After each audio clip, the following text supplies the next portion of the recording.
মুক্তিযোদ্ধাদের সন্তান পর্যন্ত যারা আছে তারা কোটা সিস্টেমে যেটা করেছিল, that was very good, nice. কিন্তু একটা দেশের আজকে 52-53 বছর বয়স হয়ে গেছে, স্বাধীন হয়েছি, তো সেই সময় যদি একটা ছেলের বয়স থাকে 12 বছর বা 14 বছর, ধরে নিলাম 12 বছরে সে একটা রাইফেল তুলতে পারে, বিতর্কেও যেতে চাই না। আমার কথা হচ্ছে যে 12 বছরও যদি ধরা হয় তার বয়স, তাহলে আজকে 53 12 কত হয়? 65।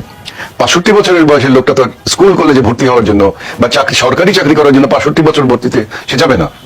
কাজে এরা যারা এই কোটাটাকে রাখতে চাচ্ছে, তারা মুক্তিযোদ্ধাদের জন্য রাখতে চাচ্ছে না, তারা নিজস্ব স্বার্থের জন্য রাখতে চাচ্ছে। কারণ কোনো হিসেবেই তো মুক্তিযোদ্ধাদের জন্য এটা পড়ে না। তার সন্তানদের জন্য যদি দিতে চাও, সেই সন্তানরা প্রায় দেখা যাবে যে সত্যিকার ভাবে যদি একজন আমরা ধরতে চাই যে 20 বছর বা 22 বছর, তাহলে 50 আর 70 বছর, 70 বছরের ছেলে যদি বাবা হয়, তাহলে ছেলের বয়স হয়ে যাবে 40 বছর বা 45 বছর বয়স।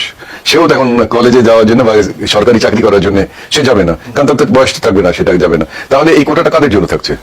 সো এই কোটা ফর ফ্রিডম ফাইটার্স, এবং যেটা